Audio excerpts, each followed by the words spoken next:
नमस्कार, city light में स्वागत है आप सभी का। आप देख रहे हैं एपिसोड 24। मैं हूं आपके साथ श्रवण दंबोले। भोपाल में एक पार्षद की पिटाई का वीडियो सामने आया। दरअसल 3 महिलाएं एक पार्षद और उसके साथी को बुरी तरह से पीट रहे हैं। तस्वीरें देखिएगा। वीडियो में सरेआम सड़क पर महिलाओं से पिट रहा बीजेपी पार्षद अरविंद वर्मा है।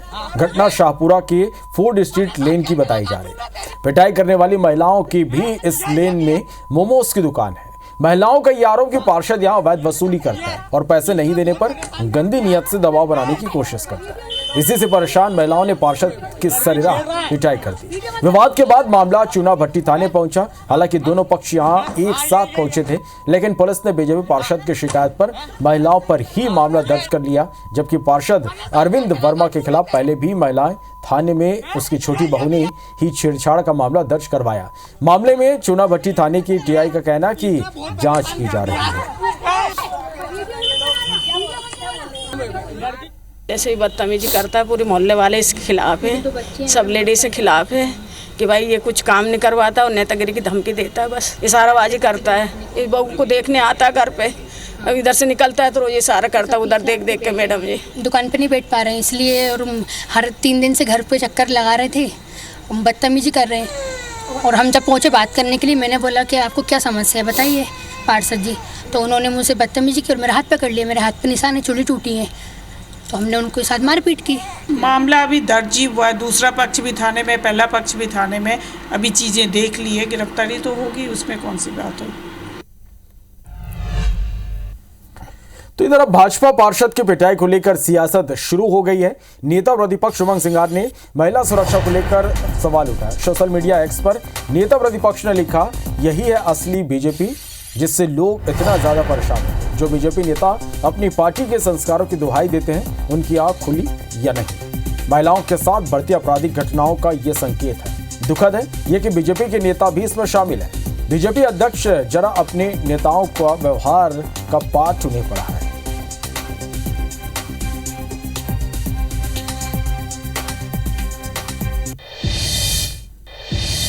बढ़ते आगे और अब आपको भोपाल के हैवानों की हैवानियत दिखाते हैं, जिन्होंने 6 साल के एक मासूम की निर्मम हत्या की और फिर इनकी बेशर्मी आप देखिए। वारदात को अंजाम देने के बाद ये सबके सामने पुलिस पर ही आरोप लगा रहे थे, अपनी सुरक्षा को लेकर सवाल उठा रहे। ये वीडियो आप देखेंगे तो आप भी सोचेंगे कि आखिर इस गुनाह की सजा क्या है। देखिए। हमारा कहना तो ये है कि बाहर के आम व्यक्तियों का काम है, इस मल्टी का तो काम हो नहीं सकता, यहाँ के लोग कोई नहीं कर सकते। न शर्म, बस वो बच्ची बाहर के लोग आए, वो बच्ची को लेके चले गए। न लाज, ट्यूशन पहुँचाए ना, हमारे बच्चों को, हमारे पेपर चल रहे ना, हमने स्कूल पहुँचाए। न पछतावा, ये बच्चे डरने लग गए, जाने आए, स्कूल जाने से डर रहे हैं। चेहरे पर ना कोई शिकन, घरों में बच्चे सुरक्षित नहीं है, कुछ करना चाहिए हमारे लिए भी सुरक्षा। देखिए इन हैवानों की हैवानियत। यह है भोपाल के मासूम के साथ अत्याचार करने वाले दरिंदे, जो इतने जघन्य वारदात को अंजाम देने के बाद पुलिस पर ही सवाल उठाते नजर आ रहे हैं। हमारा कहना तो ये है कि बाहर के आम व्यक्तियों का काम है, इस मल्टी का तो काम हो नहीं सकता, यहाँ के लोग कोई नहीं कर सकते। बस वो बच्ची बाहर के लोग आए, वो बच्ची को लेके चले गए। हमारे भी बच्चे, आज हमारे बच्चों को हमने कोई बाहरी पड़ोसी ट्यूशन पहुँचाए ना, हमारे बच्चों को, हमारे पेपर चल रहे ना, हमने स्कूल पहुँचाए। सर हमको तो दहशत सी बैठ गई है, बच्चे डरने लग गए, जाने आए, स्कूल जाने से डर रहे हैं। घरों में बच्चे सुरक्षित नहीं है, कुछ करना चाहिए हमारे लिए भी सुरक्षा। दरअसल ये वीडियो आरोपियों की गिरफ्तारी से एक दिन पहले का है, जब पुलिस मल्टी में फ्लैट मालिकों से पूछताछ कर रही थी। इस वीडियो में आरोपी अतुल, मां बसंती और बहन चंचल मौजूद है। आरोपी पुलिस को लगातार गुमराह कर रहे थे। इतना ही नहीं, आरोपी की मां और बहन ने महिला और बच्चियों की सुरक्षा को लेकर पुलिस पर ही सवाल उठा दिए और पीड़ित परिवार के प्रति अपनी हमदर्दी दिखाते रहे।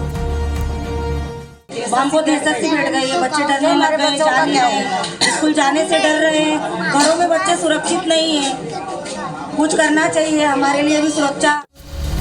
उधर भोपाल पुलिस अब दुष्कर्म और हत्या के बाद सख्त हुई है। मल्टी में रहने वालों का आपराधिक रिकॉर्ड पुलिस खंगालेगी। हाउसिंग फॉर ऑल में किराएदार मिला तो मालिक पर FIR होगी।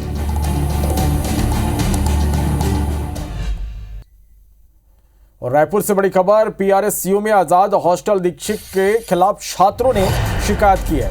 छात्रों ने डॉक्टर कमलेश शुक्ला पर आरोप लगाए, प्रताड़ित करने के आरोप लगाए, विरोध करने पर करियर खत्म करने की धमकी देने के आरोप लगाए। छात्रों ने रविशंकर विश्वविद्यालय की प्रेवेंस कमेटी के अध्यक्ष, सांसद, मंत्री सहित अन्य लोगों को शिकायती पत्र दिए। छात्रावास अधीक्षक के खिलाफ कार्रवाई नहीं होने पर उग्र आंदोलन की चेतावनी दी गई है।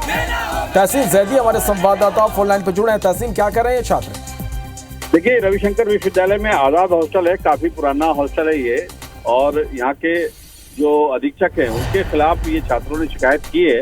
उसमें उनके द्वारा ये बताया गया है कि बायोटेक्नोलॉजी टेक्निक विभाग के एसोसिएट प्रोफेसर है डॉक्टर कमलेश शुक्ला, ये अभी कुछ दिन पहले इनको वार्डन का चार्ज दिया गया था। उसके बाद ये छात्रों को प्रताड़ित कर रहे थे लगातार, और उसमें जिस तरीके के व्हाट्सएप चैट छात्रों ने हमको दिखाए तो उसमें कुछ जातिगत बातें भी उसमें उनके द्वारा की गई थी। और जो खास तौर से उनकी जो समस्या है, जो मूलभूत सुविधाएं हैं, जैसे कि उनकी जो कंप्यूटर लैब है उसकी छत गिर चुकी है, साफ सफाई और साफ पानी, इस तरीके की जो बातचीत जो उनकी मांगे थी उसका उनके पास ले जाके बात करने पे वो लोग जो प्रोफेसर हैं उनको, वो बच्चों को डांटते थे और इस बात की नेतागिरी ना करो, इस बात को बोलते थे और काफी अपशब्द उनको बोलते थे, जिसके विरोध में जो ये छात्र हैं हॉस्टल के, ये सड़क पे आए हैं।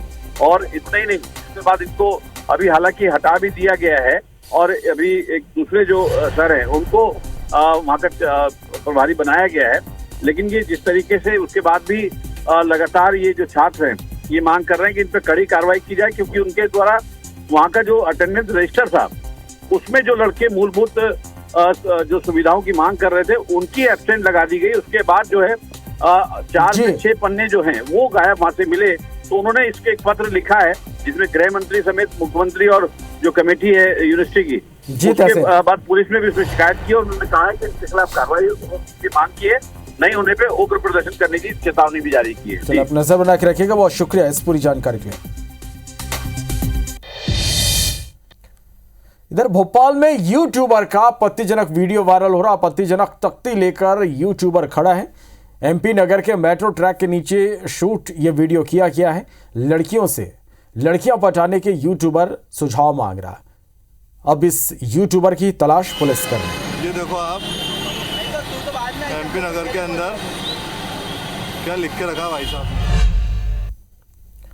दुर्ग जिले में 2 बड़ी डकैती करने वाले अंतर्राज्यीय गिरोह के एक आरोपी को दुर्ग पुलिस की क्राइम ब्रांच ने मध्य प्रदेश के धार जिले के डाटा एरिया से गिरफ्तार कर लिया। साथ ही डकैती के गहने खरीदने वाले एक एजेंट को भी गिरफ्तार किया गया। दरअसल कुछ महीने पहले रसपड़ा में पति पत्नी को बंधक बनाकर आरोपियों ने 20 लाख से ज्यादा के गहने लूटे। इस वारदात के 20 दिन बाद NSPCL कॉलोनी में एक सूने मकान से 45 लाख की डकैती की थी। दोनों वारदातों के बाद दुर्ग पुलिस लगातार डकैतों की तलाश में जुटी थी, तब जाकर यह सफलता मिली। हालांकि मुख्य आरोपी सहित 4 आरोपी अब भी फरार है। में से एक व्यक्ति को उठाया गया है, गिरफ्तार किया गया है। साथ ही साथ एक ऐसा व्यक्ति जो माल को लेकर आगे बेचता था उसको भी गिरफ्तार किया गया है। और हमारी टीम और जो बचे हुए आरोपी हैं उनको भी ढूंढने में लगी हुई है। अभी ज्वेलरी और कैश बरामद हुआ है, उसमें लगभग उसकी कीमत 3.5 लाख रुपए। और मैनुअल इंटेलिजेंस के दम पे ये कुछ सहयोग हम लोग को जो वहाँ पर मिला, 1-2 हमारे जो लोग थे 10-12 दिन 25 दिन अपन किसी के साथ अगर बातचीत करते हैं वो करते हैं तो परिचय हो जाता है और उसके माध्यम से हम लोग को ये मुखबिरी हुई थी हमारे को।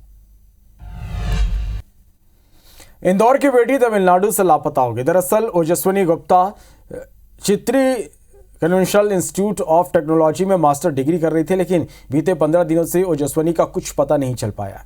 तो आखिर कहां है ओजस्विनी, इस रिपोर्ट में आप देखिए।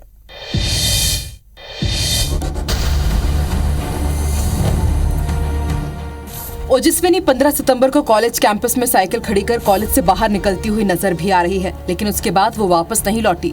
16 सितंबर को उसकी गुमशुदगी थुफकोडी थाने में दर्ज कराई गई। छात्रा को खोजने के लिए SIT का गठन किया गया, लेकिन 15 दिन बीत जाने के बाद भी कोई सुराग न लग पाने की वजह से परेशान परिजन इंदौर पहुंचे और CM डॉक्टर मोहन यादव से मदद की गुहार लगाई है।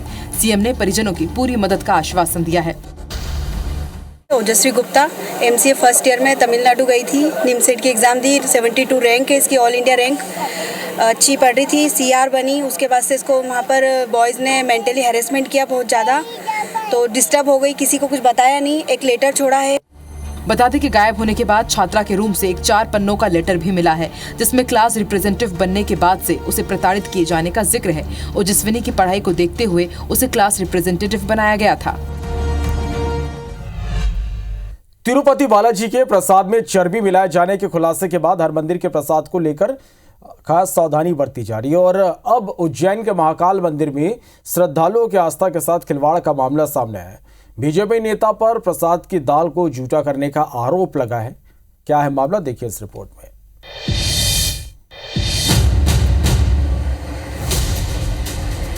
इस वायरल वीडियो पर हड़कंप मचा हुआ है। इस वीडियो में आप देख सकते हैं कि बीजेपी के महामंत्री संजय अग्रवाल दाल खाते हुए नजर आ रहे हैं।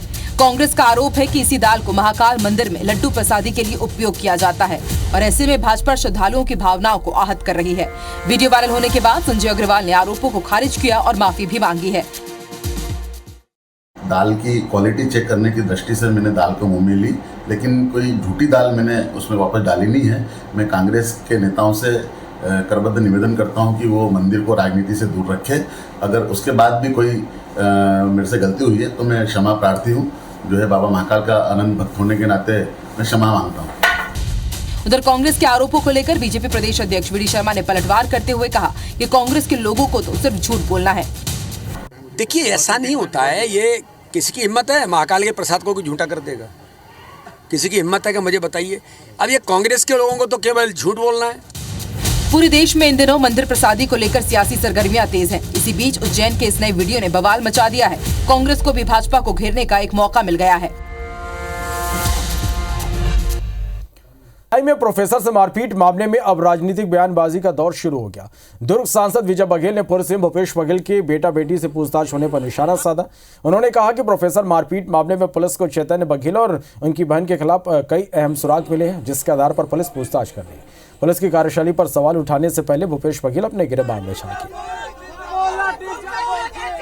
देखिए, कानून अपना काम कर रही है और कानून को जो लग रहा है, एक अपराध तो हुआ था, बड़ा अपराध हुआ था, प्रोफेसर के साथ मारपीट हुई।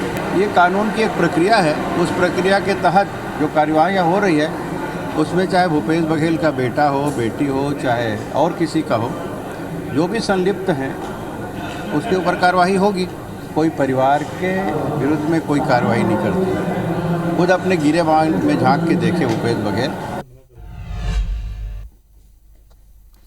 पीएम मोदी के मन की बात की 114वीं कड़ी का प्रसारण रविवार को किया गया। इसे सुनने के लिए लोगों में उत्साह देखने को मिला।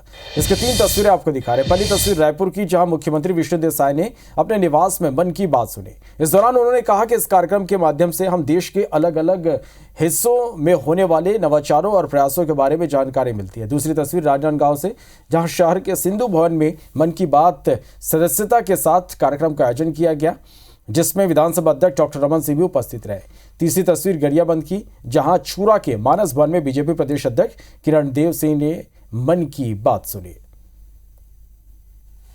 सदस्यता अभियान भी हम सब ने किया और समाज के साथ बैठ के मन की बात भी सुनी। माननीय प्रधानमंत्री जी के देश के नाम संदेश, राजनांदगांव और छत्तीसगढ़ के विकास, मोदी जी की भूमिका, विष्णुदेव साय की भूमिका और इसको और आगे कैसे बढ़ा सकते हैं, तो उस बारे में भी चर्चा और बातचीत हुई। मोदी जी की मन की बातें हम सब लोग सुने। नया नया जो हमारे ग्रामीण क्षेत्रों में भी इनोवेशन का काम, नवाचार का काम होता है, वो सबको देश और दुनिया के सामने में लाते हैं।